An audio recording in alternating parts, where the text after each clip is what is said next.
So, hello guys, welcome back to the podcast. This is a little bit different and weird because Kyle and I are doing two solo parts.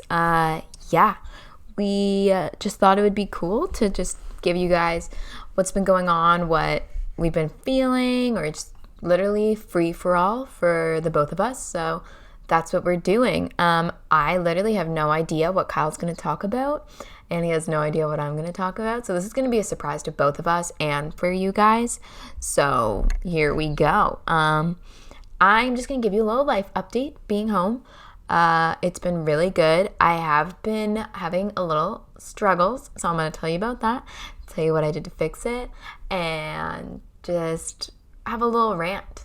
And then we'll just see where it goes, because honestly, I don't really think I have any advice to give you guys right now. I don't think that would be helpful, but I'm just going to give you a life update, and then I'm sure in that life update, I'll just end up trying to inspire, because I always end up trying to give people advice even when they don't want it.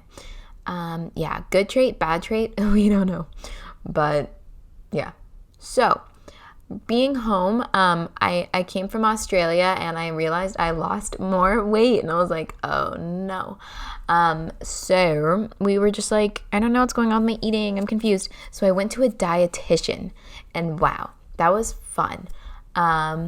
It's really crazy. I think just like I told a person that was like, oh yeah, I'm going to see a dietitian just because I'm really confused about what I should be eating, and just said I need some guidance because obviously the way I'm eating isn't working. And she was like, oh my God, like, why would you do that? Like, I can help you. I can fix you. Like, you don't need to waste your money on that. Like, what's going on? And I was like, what? I think it's okay.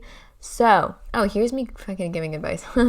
But I think it's still, it's been getting a lot better. The idea of asking for help and getting help is totally fine. But no one really talks about it in, like, the food way. And, like, a lot of people talk about it in the mentality way.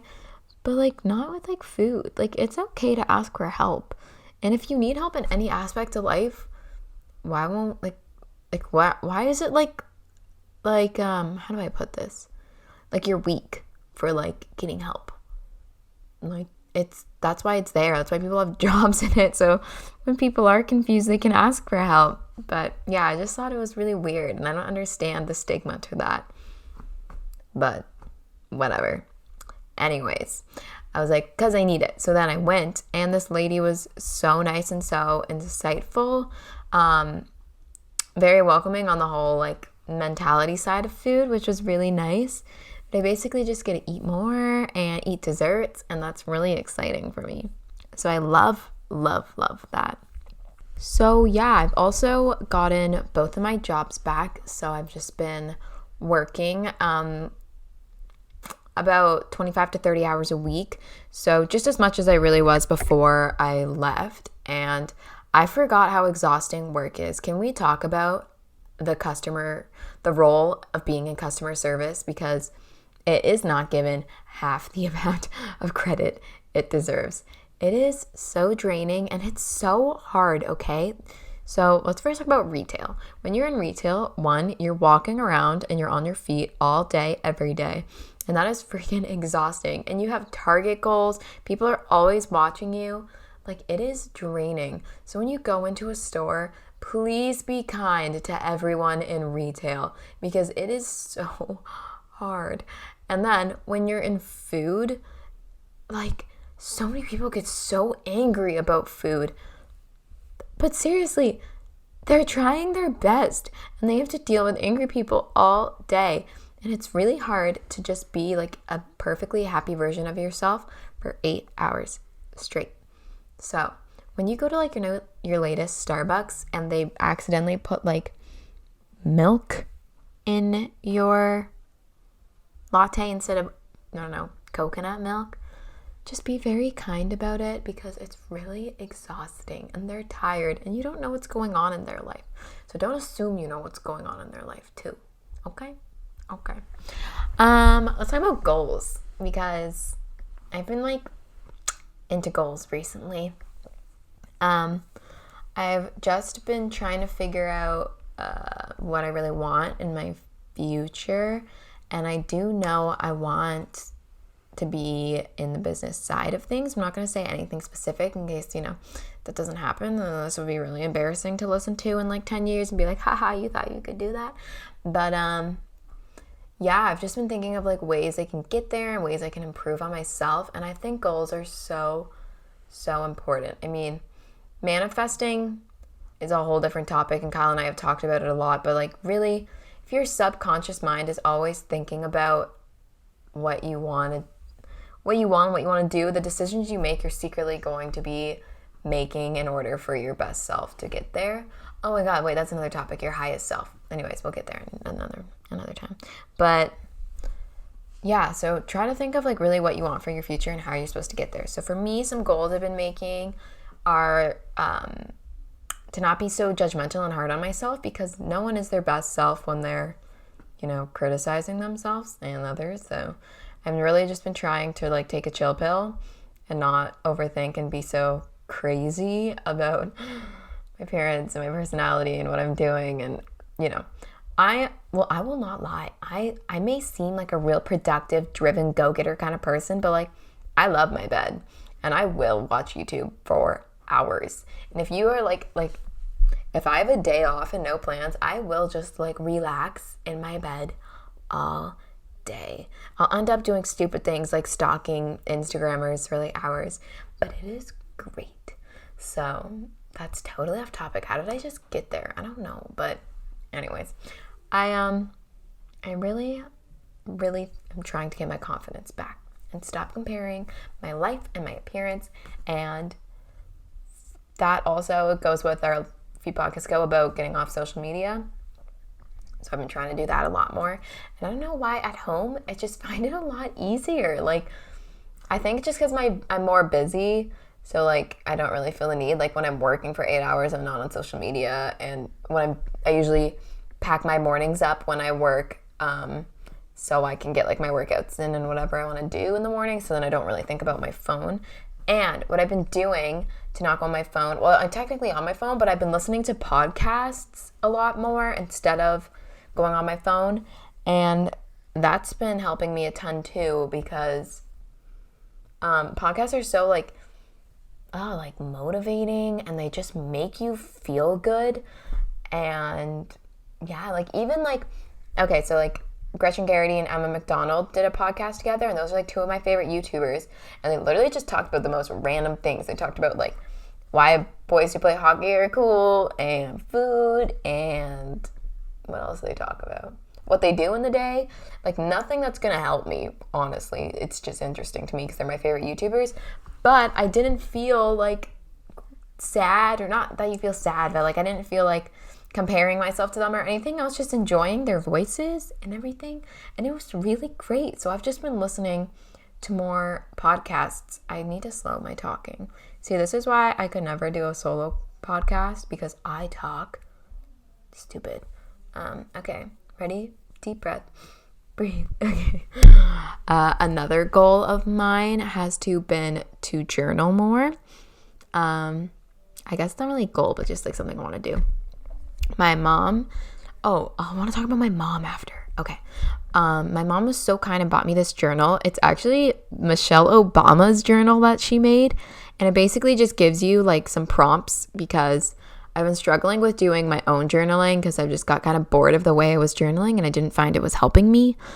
So this one's really cool because it's like things I wouldn't think of. Like one prompt was like, write out like what you would describe as your full story and say like how you've owned that and like why it's good. What are the bad things a part of it? What have you learned?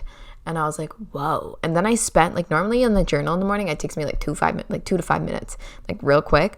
But that took me like 15 minutes, 20 minutes. And it was really nice because I actually like got thinking in the morning, which is good. And then after I did that, I was like, I don't even want to go on my phone or on YouTube. Like, So then I started reading this book called Let That Shit Go. And my mom also got that for me. And yeah, it's like, it's really good too, just for like small changes you can do. Like it was talking about if you're like, this is so me, when you're driving and you just mind goes everywhere, and then like you don't even realize it, and you're at the destination and you're like, well, how did I just get here? Like when I'm driving, I'm like, oh, I need to do this. Oh, I have to do that. Oh yeah, I was supposed to text this person. Oh, I should do this later. And they were like, when you're driving, literally like focus on like the trees going by, focus on the car in front of you, like just literally look and experience everything around you, and then like you'll just be so at ease instead of freaking out over everything. So that was really cool. So I've just been learning and growing a lot. I have also been, guys, you would be so proud, making myself go out more. I've been like making plans. Once again, I am such a at-home person, and sometimes I just am like, why would I want to see anyone when I could watch some Netflix? You know, I've really been into Fuller House. Is that super random? Yes. Like Fuller House is so old, but I just randomly was like, yeah, I'm going to rewatch that. Because I don't think I watched like the 4th or the 5th season. So I was like, you know, getting into that. And now I've just been really into my book and my journal, and it's been great. I've really been into it. So if you guys are lost or want to get off your phone, buy Michelle Obama's journal and read a book. It's great. Really changes your mindset. I've also been changing up my workouts a bit, which is good. That was a goal of mine. Continuous goal of mine is to try to get into weights more. So I've been trying that, and it's a slow process because I honestly just am obsessed with spinning. So having to not spin for a day is kind of killer, but I'm working on it. But today I was at spin because I allow myself to spin like 2 to 3 times a week. And my friend was there from middle school. So it was really cool that I saw her. You know, small world. I never would have thought that I'd see my friend from middle school on a Sunday morning at 9 a.m.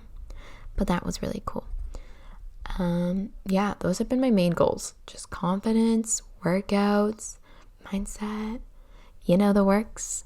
Let's talk about my mom though, because she has been so great. This is going all over the place. I am so sorry, you guys. Once again, this is why Kyle and I do it together, because we have a set plan and he can speak so I don't go on rampages, because I am a ranter, as you now know.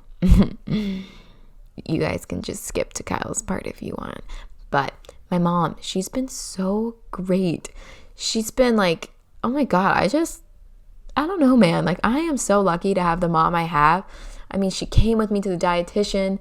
I had a really, really, really rough day with my mindset, and I was so bloated, and I was just like hating on myself. And the next day I came home and she bought me like this really cute smoothie jar and the journal and the book, and it was on my bed when I came home from work. Last night was the cutest thing. I just worked from 11 a.m. to 7 p.m. and it was just like, I'm not going to go into it, but it was a bad shift, you know? And I was so hungry because I didn't get my break until like 4 p.m. So I was like, I was a hungry girl, you know? And I come home to the table set up. She waited for me to come home to eat, and I didn't get home till like 7:30, and we're a family that normally eats at like 6. So she must have been so hungry, but she bought a vegan pizza, and I love cauliflower bites from restaurants, and she attempted to make her own. They didn't really work out as planned, but they were still delicious. And she made corn on the cob, which is my favorite. And she had a veggie tray set up. We didn't even eat the corn because we were like pretty full after the pizza and cauliflower bites, but they were so good. So Kyle, when you listen to this, I know that's like one of your fave meals. So I'm so sorry you missed out on that, but it was so good. Oh, and my dietitian told me that I can eat all the vegan pizza I want. So I'm really, really excited about that. Yeah, she's just been so sweet, and she's so supportive, and I just have the best mom in the world. So guys, go hug your mom. They do so much for us. It's not even funny. Anyways, I also wanted to talk about your higher self. I poked at that like 10 minutes ago. But so with your goals, try to envision your highest self, which is just the ideal version of yourself. I think I've talked about this in a previous podcast, but I'll just go over it real briefly if we're talking about goals. So like my highest self is back to my confident self. She does all different kinds of workouts and is toned and fit and not a lean piece of spaghetti, more like something a little bigger and fitter. And she has a great mindset, and she's cool, and she's vegan, and she's happy, and she has this business thing that I want, but I'm not going to say. And yeah, so try to envision, well, there's more to that, but I'm not going to tell you guys all about my highest self. You got to figure out your own. Make it like really detailed though. Like, what does your highest self wear? What is your highest self's hair color? So yeah, when you're making your goals, try to envision who you want to be. Also, I want to talk about this vegan meal.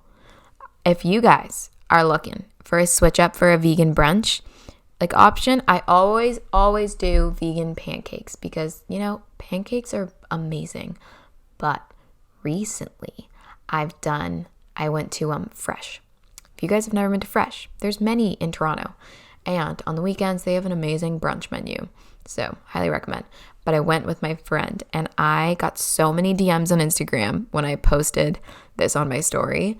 It's this vegan brunch spread, and you can make it at home, and it is game changer. I forgot, like, it's a savory breakfast, and I'm such a sweet person. I never do savory breakfasts. And man, it was good. So it was baked beans. So just like your usual beans in a can, and you just bake them. And 2 slices of toast with vegan butter. It was tofu scramble, which is essentially mashed up tofu, nutritional yeast. I think there's like garlic and turmeric powder in it, and salt and pepper, and then water and whatever non-dairy milk you want. And you just put it all in a frying pan the same way you would make scrambled eggs. And then there was 2 pieces of tempeh bacon, which is essentially just tempeh with like a seasoning and flavoring on it. I like to buy the barbecue tempeh from the grocery store.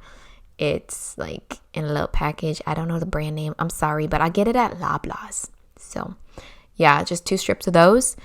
There was, what else was there? Oh yeah, home fries. So just like, you know, baked potato, crispy little chunks, and ketchup. I believe that was it. But it was so filling and so good, and such a change up than what I'm used to. So if you're looking for a new vegan breakfast, just like even if you're like real hungry one day, that's a great one. And I totally forgot about that. And I really want to try making tofu scramble. That's so good. If you guys have never had tofu scramble, you should get it. Kyle, if you're listening, you should make tofu scramble. It's really easy. It's so good. Tofu scramble and avocado toast. That's where it is at. So yeah, that's essentially what's been going on in my life. My goals, my highest self, my mom's greatness, my dietitian update. I don't even know if you guys care about food or what I'm eating or my dietitian. That's just the main thing in my life and what I like talking about. So if you guys want to know more about that, and like my journey with it, let me know. Or if you guys are like, shut up, Mackenzie, you're so freaking annoying. Yeah, just let me know too, because I take criticism pretty well. So you can criticize me and tell me it's cool. Us dancers grow up with that a lot. So we have pretty thick skin. Oh yeah, I'll talk about Australia a bit. I honestly haven't missed it that much, except right now I'm looking at my backyard full of snow, and that aspect I do miss. But I've just been really happy at home, and I just think it was the wrong time for me to go, and not necessarily the wrong place. Australia is a really cool, beautiful place, just not for me right now. So yeah, I've just been really good, and Kyle sounds like he's been really good too. Oh, and a lot of people have been asking me like if Kyle and I talk a lot still. Like we're good. Like there was no reason why I left that reason. I still talk to him all the time. I send him my meals. We talk about music. We Gucci, so don't worry. And yeah, I hope you get. Oh, let us know how you like these 2 solo episodes. We're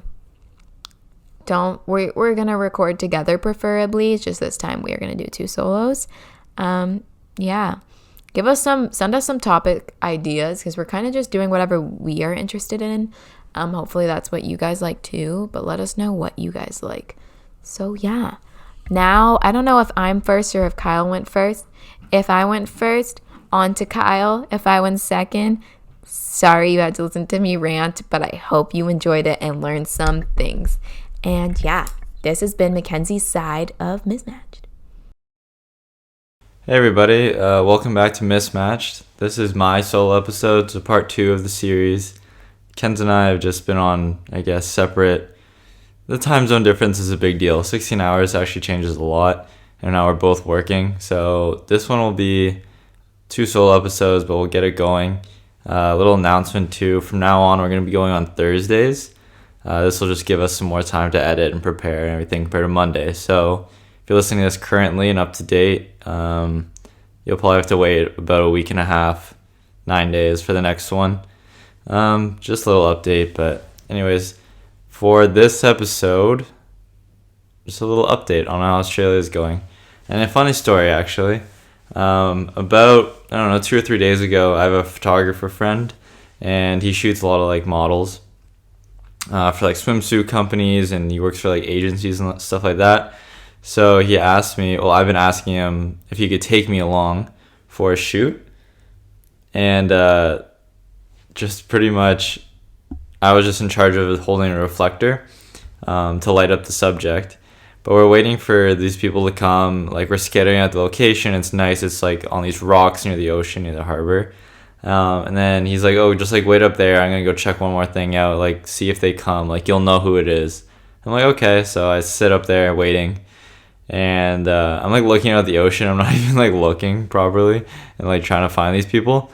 And someone just goes, "Hey, are you the photographer?" And I turn around and it's this little Asian lady and then this super tall blonde chick. I was like, "Hey, this has to be them." I was like, "No, I'm the assistant photographer's down there. Let me help you out." So I started talking to them stuff, and obviously the model's really good looking and everything. And they meet up, we go to our location, blah, blah, blah. Right now the model, she's this 23-year-old Swedish, blonde, thin chick. And she's pretty good looking. And so we go, and then she changes into this really skimpy bathing suit. And I'm okay, see, the photographer he's into men. So it's not a problem. She's very comfortable. But it's me there. So I'm holding up this reflector, and I'm do I look at her and stare at her and make sure that the sun is reflecting properly? Because I feel kind of weird just staring at this girl in really little clothing. And it was it wasn't awkward. Actually we got along pretty well, and the shoot went really well. But in my mind I was okay, do I look? Do I not look? I don't know what to do. So I'd go 2 seconds on, make sure it's lit up properly, and then look at my toes, look away, and then I look back, make sure it's still on, and just make sure I'm doing an okay job, because I don't know, in my head it was awkward, but I guess it worked out okay. But other than that, I've just been working, enjoying. It was 36 degrees yesterday. I was working in that, and then we went for a swim and jumped off some cliffs yesterday. It was pretty fun. That's just my life pretty much so far. Been going well, enjoying it here. Got a couple months, and then going to New Zealand for 2 weeks, and then doing Australia for 2 weeks, then I'm home. So all good. But on this episode, I wanted to kind of dive in. It's always been a bucket list idea of mine to live abroad, and the plan was, before I left school, was that I was in third year, which would have been this semester, I'm pretty sure, actually, if I think about it. I really wanted to live abroad because I just love traveling. But the only traveling we've done, and I've done, I guess, is month excursions. Just still a big feature that most people, I guess, haven't done. But I really wanted to live in a city or wherever, take in the culture, not just hit up all the touristy spots and move on, but actually make a home base, meet people that live here, have the local my favorite restaurant nearby or whatever, go to the beach all the time, find the little hidden spots that you wouldn't find in a 3-day visit.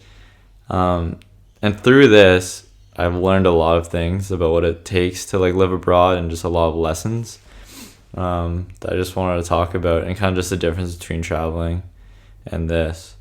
And the first one, I got some notes here so I don't forget. First one is just things don't always go as planned. We had a big plan, Kenz and I, coming here, that, right off the bat, we're all going to get jobs. It was all going to go smooth. We're going to meet a bunch of friends right off the bat through work, through living here. Just instantly comfortable, spend all our time at the beach, all this fun stuff. And, we got here, and the people that we were living with were great, but we didn't, instantly best friends, blah, blah, blah. And so we were kind of just, on our own for a bit, still, building connections. And we were trying to find jobs. We spent the first 2 weeks literally just handing out resumes, getting negative feedback and denial and no replies. And, it started really taking a toll on our morale and our plans. So we were kind of jobless, also kind of friendless. And it put us into a negative place. And because our plan was just it was a very optimistic plan. And I still had a lot of optimism going in and throughout this process. But it's kind of just, you have to accept that these things don't always go as planned. And, through these trials, actually, now that I'm kind of on the other side, I'm very thankful that I stuck it through and put the extra effort in to finding this job, finding friends, meeting all these people, because now that I'm on this side, it's a lot better than the first 2 weeks over here, because those were pretty rough. So just being okay with it is a huge step. Having an open mind that there are going to be some negatives, and just the fantasy of just moving somewhere, and as soon as you get off the plane, things are magical, rainbows, it's just not ideal. But, keep your head up high. And then through this negativity that we were facing, we started to really doubt ourselves. And I did. The first couple of days, I was like, crap, maybe this was a terrible idea. Maybe, living abroad and immersing myself in this culture was not essential. And maybe everything I thought it would be just was not ideal. And I just completely thought wrong. And now I'm stuck here for 5 months. And I just started doubting all these things, my decisions, just anything I do, meeting people. If I didn't meet somebody who I enjoyed, I'd be okay, this shouldn't be happening. Why am I not having a great time? I screwed up. This is wrong. And that's just not a good idea, not a good option to think about. Obviously, things will pull through. But we did doubt ourselves, and I doubted myself a lot, that things were just not going to get better, which is just crazy, because the whole reason we came here, I came here for 5 months, is that to give enough time to, have the friends and the local features and everything. And instantly just going, I think I screwed up. It's 2 days into it, 3 days into it is just not a good feature. And looking back on it now, I mean, it was necessary, but it's just not ideal to think that way.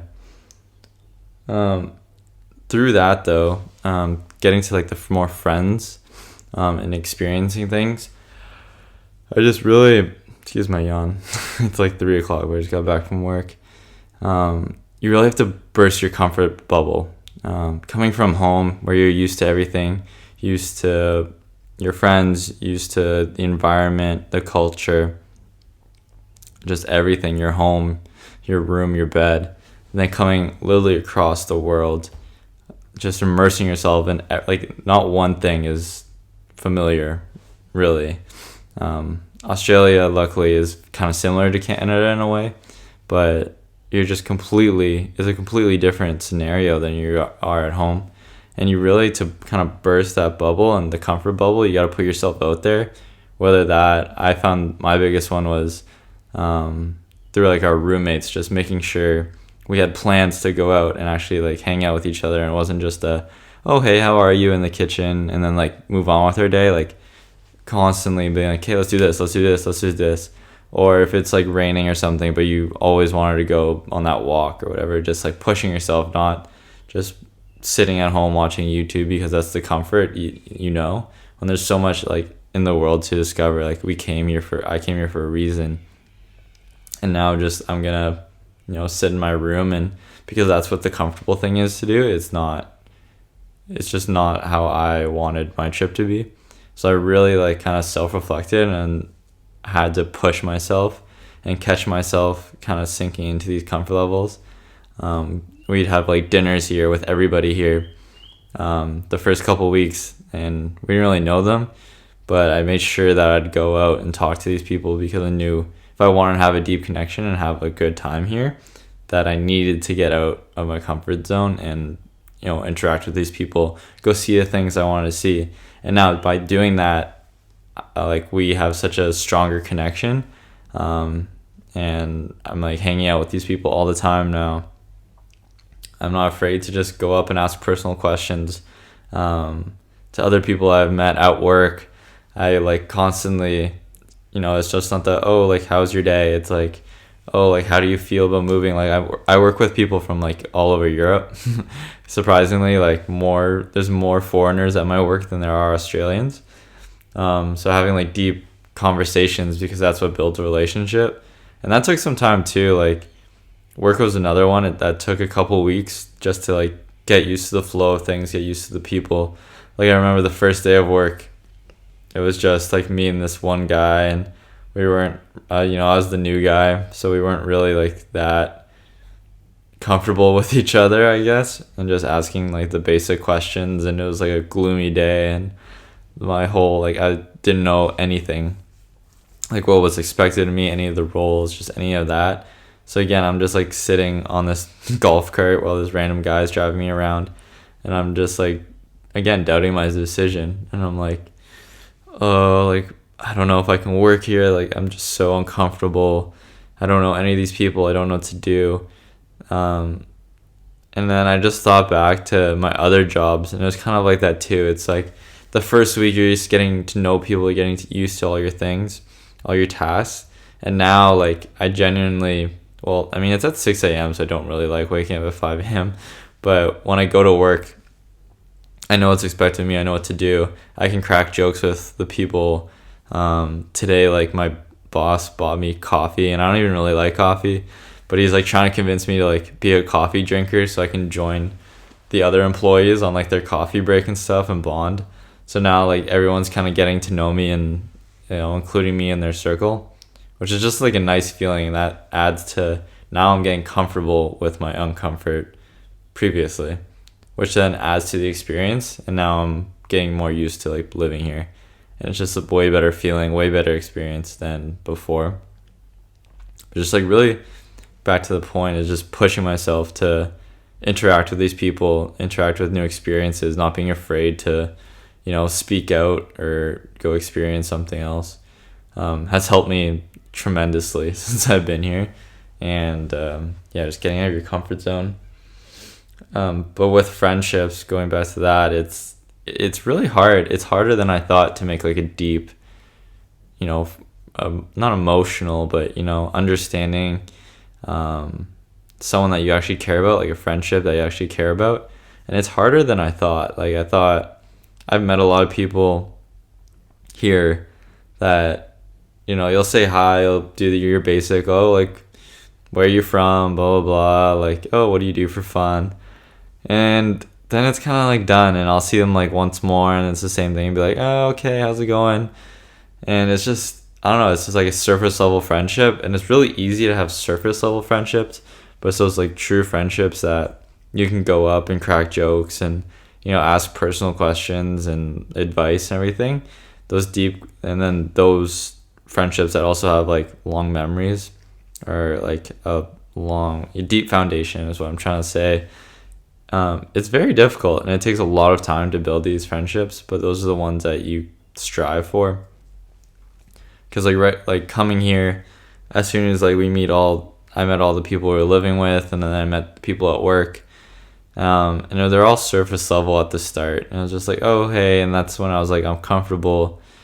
I was like, oh, I don't know, like, are these people actually going to be like my friends, or is it just be people like I meet and then I never see again, or once I leave, like, I never talk to you ever again? And I didn't want that. I didn't come here just to like meet random people then leave. Like, I actually wanted to meet people that I'd like to hang out with more in the future as well, which turned out great, because the one that I'm living with is actually living in Canada next year, so we'll be seeing her a lot more. But I wanted these kind of friendships, not just the I don't know. I've actually met a lot of Americans while I'm here, and they're kind of just like flaky, like, oh yeah, let's grab a drink sometime, and then you never hear from them again. And I just didn't come here for those kind of things, just for like someone to be a blip in my memory. I wanted like a deep, friendship that, if they live across the world, like say they happen to be skiing in Canada one time, like we can meet up and like have great memories. And now that I've been here for 2 months, these friendships and like my like true friends are starting to come out. And then the people that I met right off the bat and have been flaky are going away. So it's really showing like who actually like cares about you, which is nice. And through that, it made me reflect on my friends that I have at home and just how many years of like memories and bonding that have brought us so close. And I'm really like grateful for it looking back now, because just being plopped in a new place and saying like, okay, like go make friends that you're gonna have like genuine experiences with is actually a lot harder than you think. And even if you meet people, like most of them or a lot of them won't be those long-term friends that you want. So like me having my groups of friends that I've literally had a lot of them since like first grade, I'm just like looking back on it and reflecting, I'm just so grateful for that, which is kind of crazy, because I kind of took it for granted. I know a lot of people don't have that many friends, and the people that I've talked to that came to Australia, I'll be like talking to them and they'll be like, oh, like could you live here? And I was like, yeah, I do really like it here, but like my friends and family and the people I have I have lots of memories with and that I actually like really miss aren't here. And that's like a pretty big deal breaker, because then, the beaches are so nice and everything here, but it's not really, even if you're staring at a beach, it's like who you share it with. You could be looking at the most beautiful things in the world, but you could be alone and lonely and be super homesick. And yeah, it's great, but at the same time, you just want to be back at home with the people that you care for and love. And it's hard, like, because you're looking at these crazy things and you're like, I should really be having a great time, but then at the same time, like, you just want to look to your like left and see, I don't know, your cousins or your best friends or your parents or whatever. And that takes a little bit of a toll on you. So I've just been very grateful, learned to be very grateful for what I have, and like, I guess coming over here kind of brought that out. So these are kind of like, that was the one big lesson I learned. And it just like showed me how like lucky I am for everything I have at home. That was pretty emotional. That was pretty deep.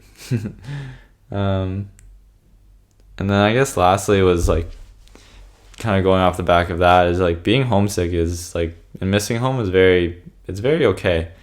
I don't think, when you ask people who are abroad, you're like, are you homesick? Like, do you miss being like the aspects of home? And they're like, oh yeah, I am homesick. Like, it's kind of like a negative connotation, because you're like, well, how could you be homesick? You're across the world, living in a great place, experiencing all these new things. Like, how could you miss?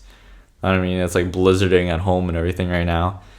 And like I said, there's just some things that, I was listening to this interview, and it was about this famous guy, this actor, and they asked him, he just moved back, he bought a house where he, like, around the corner from where he grew up. So the interviewer was like, why did you, like, you've been all around the world and you decided to go back like a street down from where like you spent your whole childhood? And he's like, why? And the guy goes, I've traveled everywhere, I've seen all these places, but none of these amazing places had the feeling of a home. It could have tall mountains, huge, like massive beaches, sunny weather all the time, but like ultimately it's just a place, and it's not somewhere I can see myself. It doesn't have that home cozy feeling that I'm like used to. And it just happened to be New Orleans. So he was like, there's nowhere else in the world that you can go outside your door and some guy's practicing like the saxophone, and there's jazz music playing everywhere, and everyone's like happy like that. And he's like, that's like the feeling I grew up on, and like that's the feeling that I miss, and that really comforts me. And like that's why I decided to go back. And I kind of agree with that too. It's like, even though, you know, there's nicer places in the world, it's the place that makes you feel wholesome. And a lot of the time it's kind of where you grew up. Most of the people who said like they could see themselves living here, they didn't really have a connection to home. Either like their families were distant, or their friendships were flaky at home, so they wanted like a fresh start. And those are the people that would really wanted, like, they'd be like, oh yeah, like I can move here in a second, like maybe I would. And then the people who are like, yeah, I don't know, it's like really nice, but like I just like miss some things about like growing up and the relationships I have. Like I don't know if I could actually leave that. I think it's a stronger power that brings you back home than, you know, all the nature and the nice stuff that there is. And I'm just like basing off Australia, like, but this could be anywhere. I know like a lot of my friends are on exchange right now, and I'm sure like after a few months of, you know, taking in the culture and partying and meeting new people, they're gonna, you know, come back home and be like, you know, I miss this, and this is what feels like home. And yeah, I kind of had that feeling a little bit. Well, I've been a little homesick. There's some days, but then I'll like FaceTime my parents or talk to my cousins or, you know, whatever like that, and then I'm like, okay, you know, they'll be waiting for me when I get home. Let's enjoy this while I'm here. I guess that's like a little half tisk, little half lesson is like kind of don't look back all the time on what you're missing out. Look at like where you are now and be more present. Because like when I was doubting myself, I was like, oh my god, like why I shouldn't be here, blah blah blah, instead of being like, look at all this opportunity that I have, and like I'll be home sooner than I think. So like why am I stressing about all these things that are across the world when I have like all these new opportunities that I should be taking advantage of? But yeah, that kind of got deep. But this has been my solo episode. Again, Mismatched will be coming out on Thursdays now, so it's gonna be a little bit later. Keep sending us ideas, topics. We're always looking for things. Or, you know, if you're back at home, Kenzie can have you on the podcast, and I'll just call in. But anyways, it's been Mismatched. This is my solo episode. Hopefully it wasn't too boring without Ken. But, good night.